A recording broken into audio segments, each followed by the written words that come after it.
పత్తిపాటి పుల్లారావు రాజధానికి గారికి నారాయణ గారికి ముందుగా మీరు నోటీస్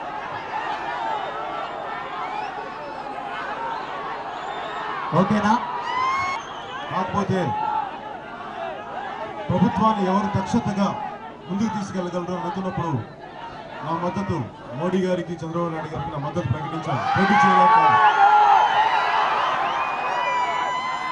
అలాగే కొన్ని సంవత్సరాలుగా 10 సంవత్సరాలుగా తెలంగాణ వాదం వల్ల సీమాంధ్ర ప్రాంత ప్రజల్ని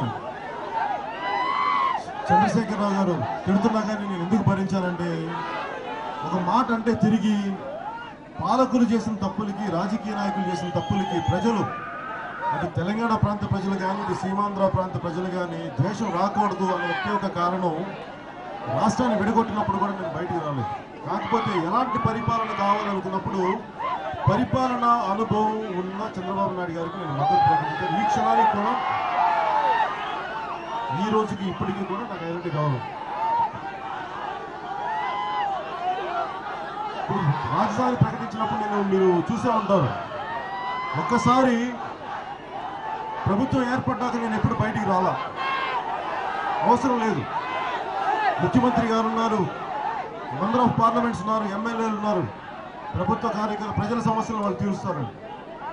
అలాగే రాజధాని కోసం స్వచ్ఛందంగా అన్ని గ్రామాల ప్రజలు వచ్చి ఇస్తున్నారు మాకు భూములు అనుకున్నప్పుడు నాకు కూడా ఆనందం కలిగించింది. ఎందుకంటే భూసేకరణ అనేది చాలా ఇబ్బంది. కొంతమంది ఇళ్లలోంచి నెట్టేసి మీరు మాకు భూములు కావాలంటే కొంచెం ఇబ్బంది ఉంటుంది. మన ఇళ్లలో నుంచి నేను నెట్టేసి నాకు ఇల్లు కావాలంటే నాకు ఎంత ఇబ్బంది ఉంటుంది, ప్రతి ఒక్కరికి ఎంత ఇబ్బంది ఉంటుంది. కాకపోతే నా ఇల్లు తీసుకున్నప్పుడు ఆ మేలు సమాజానికి జరిగినప్పుడు నాకు ఆనందమే. అలా కాకుండా ఇంకొకలా జరిగితే కొంచెం ఇబ్బంది ఉంటుంది, కొంచెం బాధ ఉంటుంది అంతే. అలాగే కొన్ని గ్రామాల ప్రజలు కాకపోతే అలాగే ఇష్టం లేని గ్రామాలని దయచేసి కలపండి, వాళ్ళని ఆనందపరచండి, వాళ్ళ ఆనందం కన్నీళ్ళు పెట్టకుండా చూడండి. అప్పుడు దాకా దయచేసి 90% ఇచ్చారు, 10% మాకుండా దాడి నిజమవుతుంది. భూ సమీకరణ ఇష్టపడి స్వచ్ఛందంగా ఇవ్వండి, సంతోషం.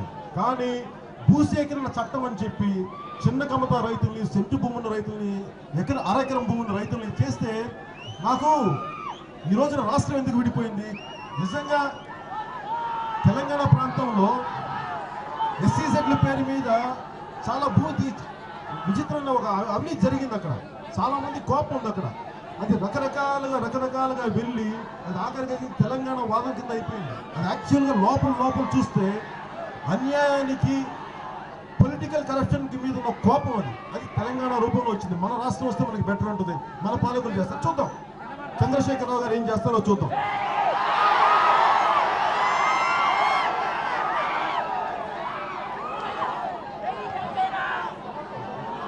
కాదు నేను అనేది చిన్న రైతులు లేను, కానీ నేను కలిసి వచ్చాను కాదు సార్. నేను సార్ 1/2 సెంటు భూమి ఉన్న ఒక లోన్ కూడా దయచేసి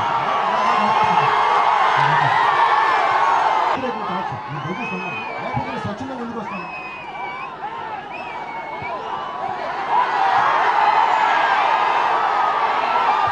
తెలంగాణ వచ్చింది. యాక్చువల్గా తెలంగాణ పోరాటం లోపలికి వెళ్ళి శోధిస్తే యాక్చువల్ అవినీతి మీద, పొలిటికల్ కరప్షన్ మీద జరిగిన పోరాటం.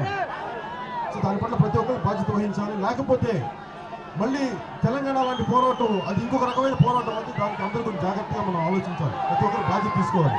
పత్తిపాటి పుల్లారావు గారు కానీ, నారాయణ గారు కానీ, మిగతా తెలుగుదేశం ప్రభుత్వం కానీ, వీళ్ళందరూ. అలాగే నేను జనసేన పార్టీ తరఫున నేను కూడా నాకు కూడా బాధ్యత ఉంటుంది. నేను బాధ్యత నుంచి పారిపోయే వ్యక్తిని కాదు. సో నేను అనేది ఏంటంటే నాకు ఆనందమే. కాకపోతే ఏంటంటే ఒక 15,000 ఎకరాలు కూడా చాలా గొప్ప రాజధాని. అంటే 50 చదరపు మైళ్ళు వెళ్తానే ఉంటుంది భూమి. అంత పెద్ద రాజధాని నిర్మించడానికి ఎన్ని సంవత్సరాలు పడుతుంది? ప్రాక్టికల్గా అందరూ ఆలోచించండి. కొన్ని ఉండాలంటే చాలా పెట్టుబడులుగా, ఆ పెట్టుబడి ప్రస్తుతానికి విడిపోయినందుకు కేంద్ర ప్రభుత్వం సహకరించట్లేదు. అది నేను ఎలా మాట్లాడాలి అని నేను కొన్ని రోజులు చెప్తాను. నేను ఢిల్లీ వెళ్ళి మాట్లాడతానా? నేను ఎలక్షన్స్ అయిపోయిన ఈ రోజు దాకా నేను పార్లమెంట్కి ఒకసారి వెళ్ళి మోడీ గారు ప్రధానమంత్రి అయ్యాక వెళ్ళాను, వచ్చేసాను తప్ప ఈ రోజు దాకా నేను వాళ్ళకి నాకు సంబంధాలు లేదు. ఎందుకంటే నా పని అయిపోయింది. ప్రజాప్రతినిధులు ఉన్నారు, వాళ్ళు చేయాల్సిన పనులు. ఈ రోజున ఆంధ్రప్రదేశ్కి స్పెషల్ స్టేటస్ రాకపోతే ఇక్కడ ఆంధ్రప్రదేశ్ ప్రజాప్రతినిధుల తాలూకు వైఫల్యం.